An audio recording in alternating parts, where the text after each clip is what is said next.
friends. Welcome to She Said, She Said. I'm Laura Cox Kaplan. Many of you will recognize my next guest as the actress who played Lillian Raines on the longest running soap opera, The Guiding Light. Of course, I'm referring to Tina Sloan. Tina is a new friend of mine. She is a fabulous woman, and she's going to talk about evolution and personal reinvention. She played Lillian Raines for 26 years on the soap opera. She acted in a number of other parts along the way as well. But when that show ended, she had to reinvent herself, and she's done an incredible job of doing that. I think her story of personal evolution, of facing the aging process with such optimism and positivity, is really inspiring for us. And as we think about the experience that we're all going through right now with this pandemic, I think the juxtaposition of Tina's perspective will be really helpful and I hope very inspiring to you. It certainly has been to me. With that, welcome Tina to She Said, She Said. Thank you, Laura, for having me to She Said, She Said. I'm so happy to have you and so happy to see you. Tell me how you're doing. You all are located in Florida. I think we're very lucky. I mean, the sun is shining, the flowers are out. We have a swimming pool, so we jump in the swimming pool, and we have a wonderful shaded street where we walk or bike, and we're allowed to play golf here. So my husband plays golf almost every day, and he's shooting below his age, let me add. So he's very happy with himself. And, I'm getting a lot done. I walk with friends. We walk miles apart on this road, and we swim quite far apart, but do a water aerobics. So, and I'm working, I'm doing these little video casts every day. And I don't know, I'm started a sequel to my book, Chasing Cleopatra, which is fun. And there's a screenplay being written about it. So, there's a screenplay being written for Chasing Cleopatra. So I'm quite thrilled. Yeah. Oh my gosh, that's fabulous. Okay. We want to talk about all of these things, but let's start with, the role that so many people know you for was Lillian Raines on The Guiding Light, the longest running soap opera in history. It was on the air for 72 years. You were not on the show for all 72 years, obviously. You were on the show for 26, right? 26, right, yeah. Which is an amazing run. What was it about that character that kept you there for 26 years? Well, I don't think it was just the character. I think there's a family. When you're on a soap opera, there's a family. My soap opera daughter, in real life, I'm the godmother of her son. Is that right? We're very, very close. And that's Beth. I don't remember the actress's name. Beth. Her name is Beth, too. And Philip Spaulding I see all the time. Fabulous. Michael O'Leary, who played Rick, he wrote a play, and he had about 6 of us in the play. So we did that all over the country. We did it right down in Maryland. We were on Good Day, DC because of it. So we've stayed very close as a group to each other. So that was part of it. It was also that I wanted to work in New York and I wanted to be home. I didn't want to do theater where I was out every night and weekends.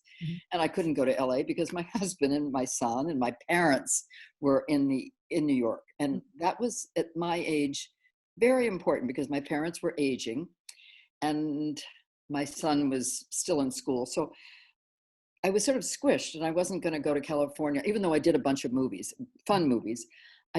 I liked staying on the soap. Every day was a new script, so it was always interesting. Yeah. Lillian was not very much like me. She was a really nice, I'm not saying I'm not nice, but she was a really kind, good person.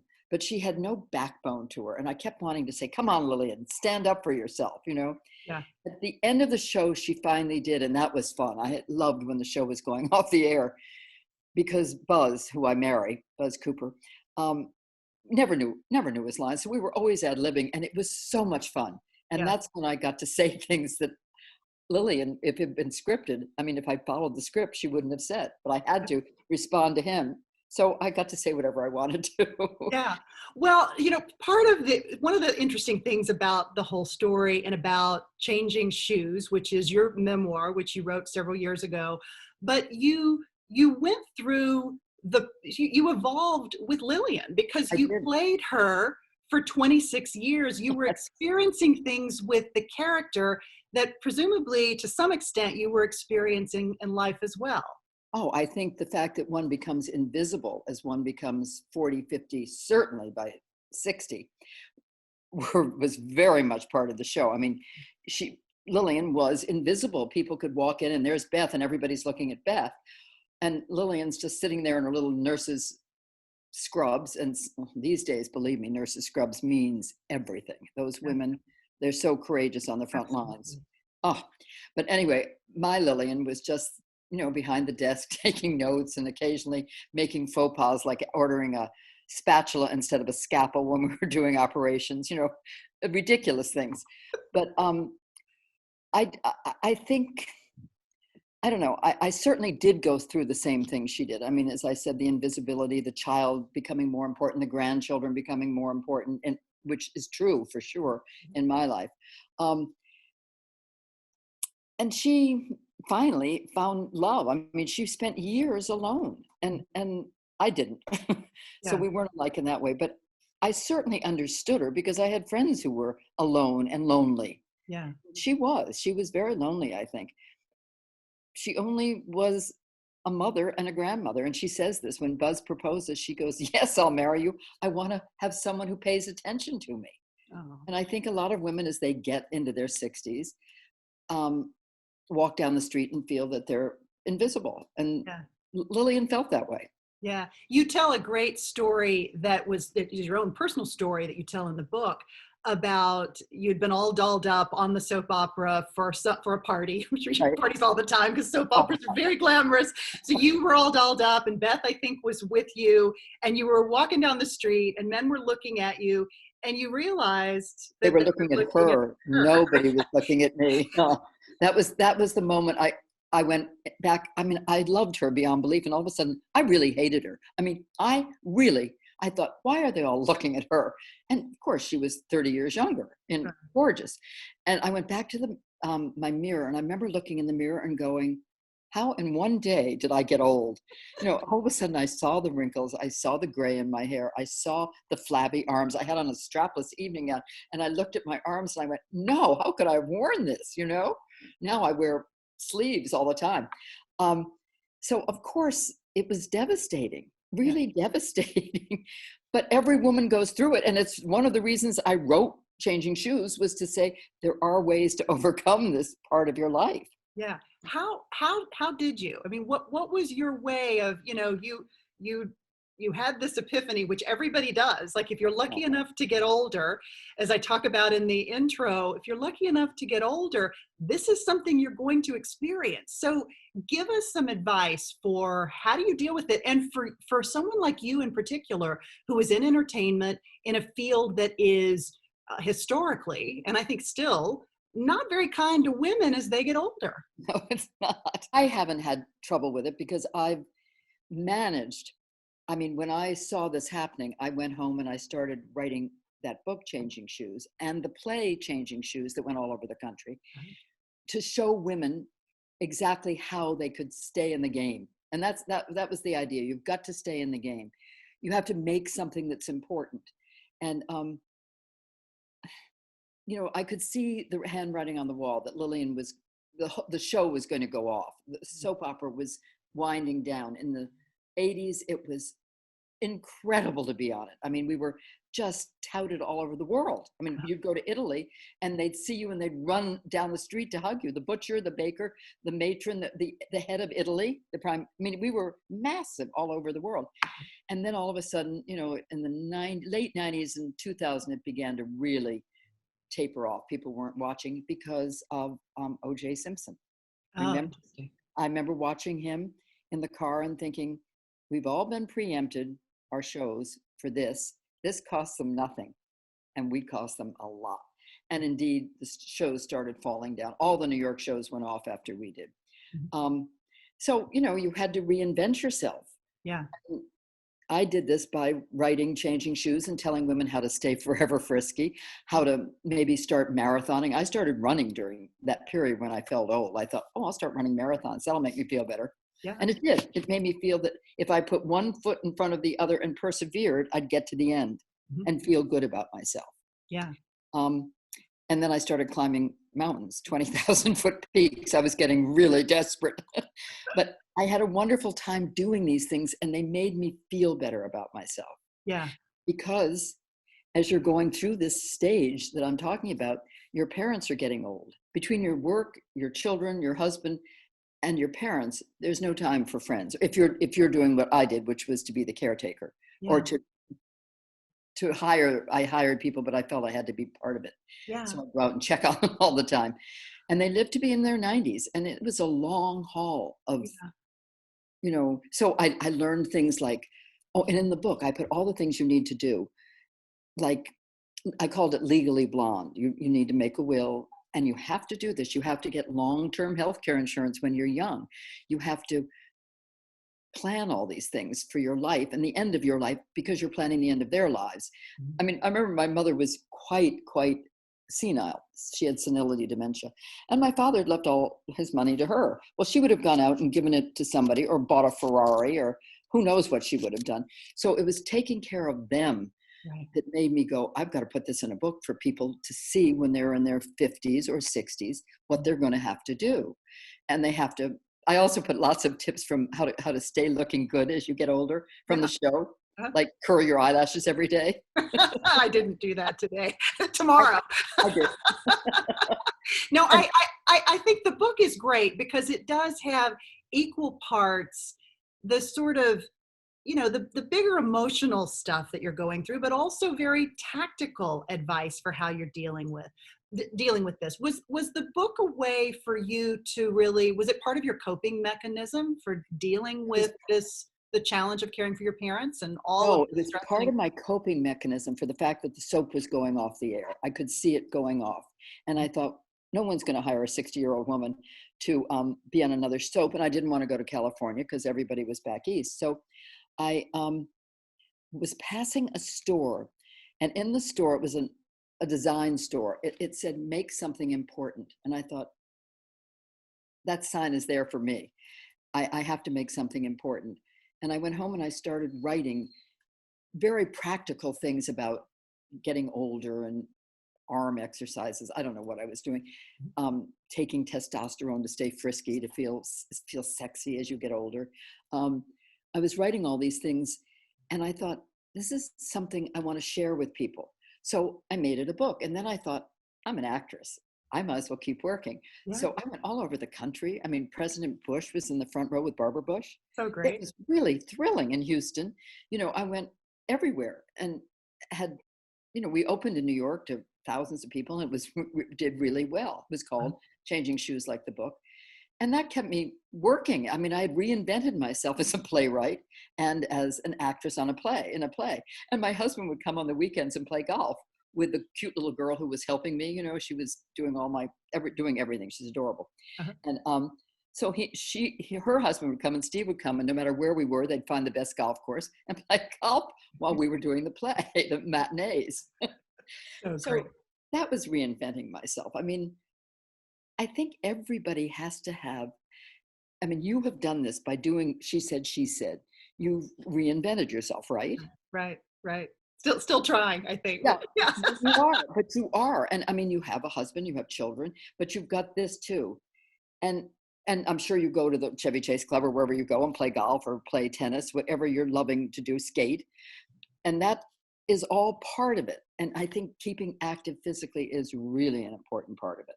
Certainly during this time. Yeah. We have to walk. We have to, unless you're in New York City where you can't get out. Yeah, yeah. I mean, One of the things that I think is so interesting, or that I personally have found interesting, is that I didn't necessarily see my personal evolution coming until it kind of hit me. And it wasn't because I was fired or laid off or anything like that. I was in the job that I had loved for a really long time, but it just stopped being what I thought I was meant to do. And it was the weirdest thing because I wasn't prepared for the fact that I would evolve beyond the role that I had and would need these other things. And I'm curious as to whether you kind of, I mean, you saw the show ending, but on a more personal level, were you beginning to evolve beyond it anyway? I think I probably would have stayed on it forever, to be Yeah. honest with you. But because my son was, I think Rennie was going to Iraq, my son at that point, he went to Harvard. And then he, because of 9/11, volunteered for Iraq and went and did intelligence over there. So he was in Iraq. My parents were not in great shape. Yeah. I had to help other people get ready for this. If I had known the things that I wrote in that book, Changing Shoes, I would have been so much better off. I mean, I thought people don't know. I was sitting in a doctor's office and an eye doctor's office, and two women came in with an elderly woman, and they were sisters. And the mother went in, and I looked at them and I said, "Do you have a living will and the power of attorney for her?" And I went, "What did I just say?" But I meant it. And they looked at me and said, "No, what are you talking about?" And I thought, people need to learn these things ahead of time. Yeah. They need to be sure when their parents are young and healthy that they are doing these things, because if you get older, you don't want to admit you're dying, so you don't want to do them. Mhm. So I did that, and I sort of warned people not to sit and eat chocolate chip cookies all day, but to get out and run or walk or do something, Yeah. because you want to sit on the couch as you're going through the things. I mean, I was being diminished at work. My son was in Iraq. My parents were going through it, and my husband was going through it with his parents too. So all of these things came together, and I thought, I need to take another step. And I'm so grateful I did it. You're right. I saw it coming, but I also needed to make something important. And that book gives so many fun tips, I think, as well as, like curling your eyelashes and heating up the curler with hot water, just like you do hot rollers. And that makes it really work. No way. I have never heard that. That's an awesome tip. We you. It's full of those kinds of things, as well as very funny stories, as you know. Uh-huh. So then we moved to, my parents had died. My son was fortunately back at Harvard Business School, got married, has children, and lives in Chevy Chase, or Bethesda, but right near you, and a great friend of Romy and Dace's. Mm-hmm. He and Romy grew up in the same building in New York, went to the same schools all the way through, Buckley, Groton, Harvard. Anyway, I then was kind of got down here, and I thought, the play had ended, and I was doing quite a few other plays, and I was doing these web series Mm-hmm. with a bunch of guiding light people. Uh-huh. But I needed something more, and I'd had this dream, so I wrote a novel, a total novel. Now, before you get into that, so this is your first novel? Had you ever dabbled with writing a novel before? Oh, no. But I had a dream, and it was the romance part of the novel was the dream. Uh-huh. And I'd put it under my bed for probably 15 years. And I guess we'd sold our apartment 2 or 3 years ago in New York, but I found it under the bed and thought, oh, this could be a good book. And I wrote a short book, a short love story. And I gave it to a very important person at Random House. She has her own imprimatur, but she has people like Pat Conroy and Margaret Atwood. I mean, she's very intellectual. And she said, it's fabulous, but you need it to be dangerous. So I decided to add a terrorist. And since Rennie had been in intelligence and had a lot of black op friends and interesting friends, I called them and said, now, how would I do this? And they helped me. So men are loving this book. I mean, we are really loving it. And of course, no one guesses who the terrorist is, which is my favorite part of the whole book. Yeah. But I had such a good time writing it, but it took me years. And then I'd read it, and Rennie read it, and Helen, his wife, and said, this was about 3 years ago. You shouldn't, this is not good. Well, I was devastated. It took me 6 months to get over it, but I knew they were right. I knew I hadn't done enough work. So I went back and spent 2 years really working hard. And it came out, and I've read it since we've been in quarantine, all of us. I've been rereading it because it keeps you from worrying. I mean, you get so involved in it. It's so great. And I'm curious about how much did the experience with having these, what could oftentimes be pretty audacious scripts on the soap opera, how much did they sort of spark your creativity over the course of your career on soaps? And how much is that sort of helped you translate that into a novel like this? Well, I certainly think that it has cliffhangers at the end of each chapter. People say they just can't stop reading because of each cliffhanger. Right. I didn't know I was doing it, but obviously it came from 35 years of being on soaps, 26 on Guiding Light, but 35 years of reading scripts. I didn't even know it was, obviously it's in my genes now, or it's in my brain, so that I would know enough to stop it when people were, oh my goodness, what's going to happen, and have to keep reading. Yeah. And I think the soap, I'm sure it had a lot to do with it. I mean, the surprises in it, I think, came, the surprise, the two big surprises. Yeah. I'm not going to tell. No, I know we can't, because one friend of mine called me at 2:30 in the morning and said, I'm up reading your damn book. And it's 2:30 in the morning, so you better be awake. She said, I can't put it down. And I thought it was wonderful. And it was because of something that had happened and she had not seen coming. And, so then you keep going to see how it's going to play out. Yeah.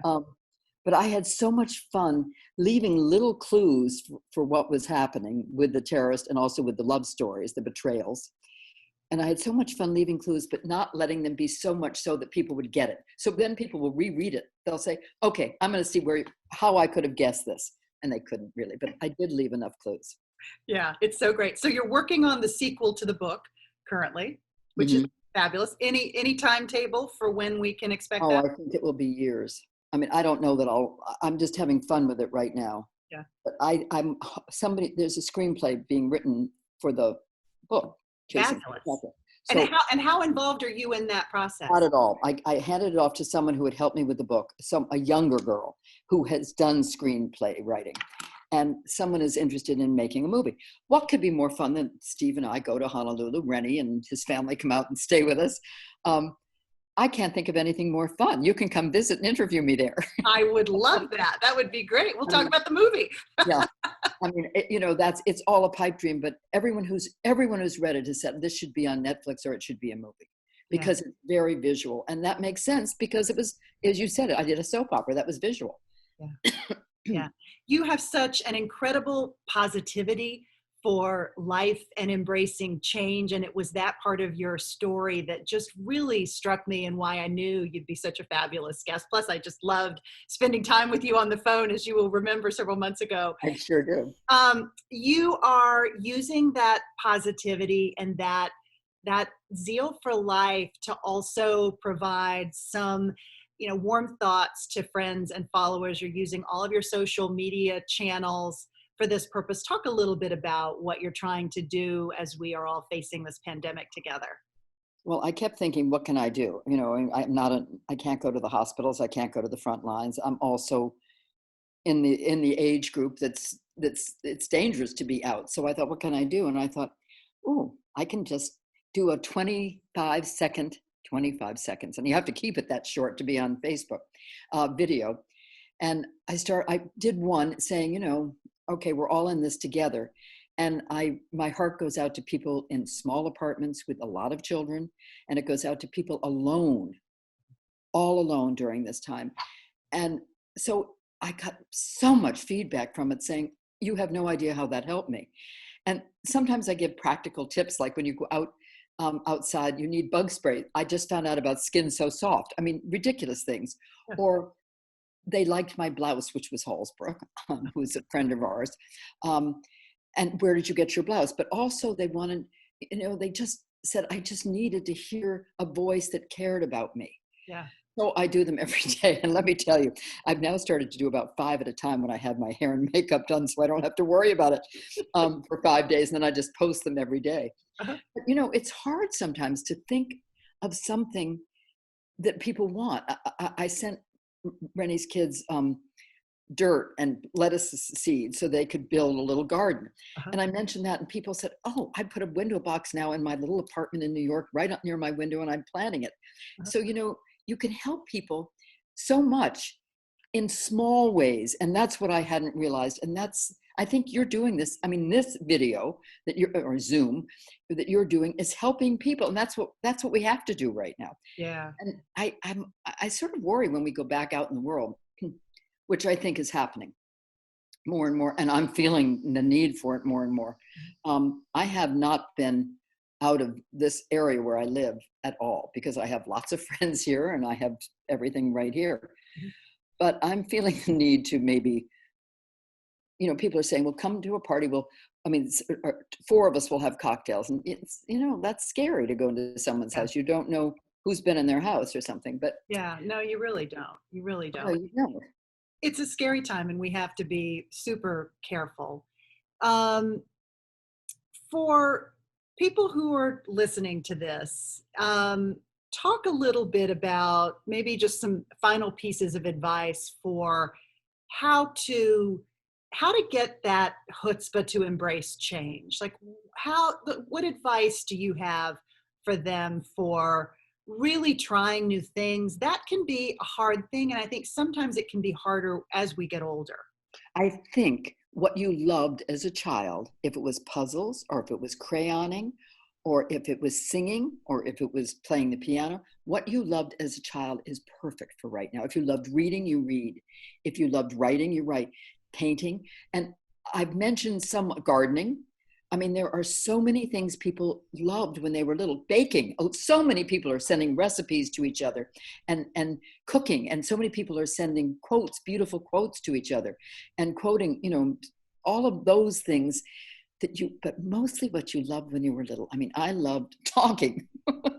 I loved acting. I mean, and I loved writing. So I'm doing all of those things now. But I do think my husband said we had this wonderful thing that we asked people: if everything was taken away, your family, if you didn't have to worry about finances, your family, what would you be? We had these SEALs, the Navy SEALs came to Hope Sound or to Jupiter Island, and my son came down, and they were all about to leave the service. They finished their service, and there's a foundation called Commit Foundation that I'm involved with and Rennie's involved with, and they help all of these men. It wasn't just SEALs, it was Army, Navy, all but very high powered people who are coming out into the world. So I got very high powered men to come and talk to them, and it really helped. I mean, they got jobs.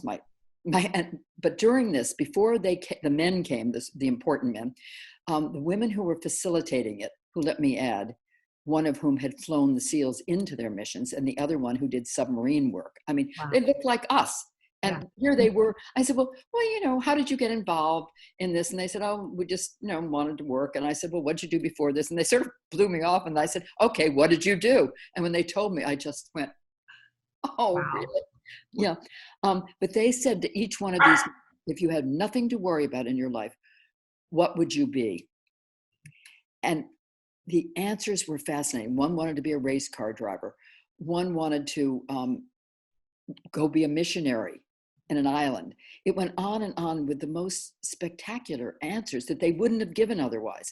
Yeah. And so at a dinner party one night, this is before this whole world happened, we asked all our guests what they wanted to be. And there was one very important person who said, I would like to have been an admiral in the Navy. I mean, he was very important in the business world. And the next one said, I would have jumped horses. And my husband said, I would have been Arnold Palmer or Jack Nicklaus. He loves golf. So he's doing what he wants to do.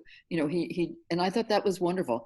And another man, I said, I'm doing what I wanted to do, all my life. I mean, if all the money and family and everything went away, I'd still want to do this. So that game, why am I bringing that up? I have no idea.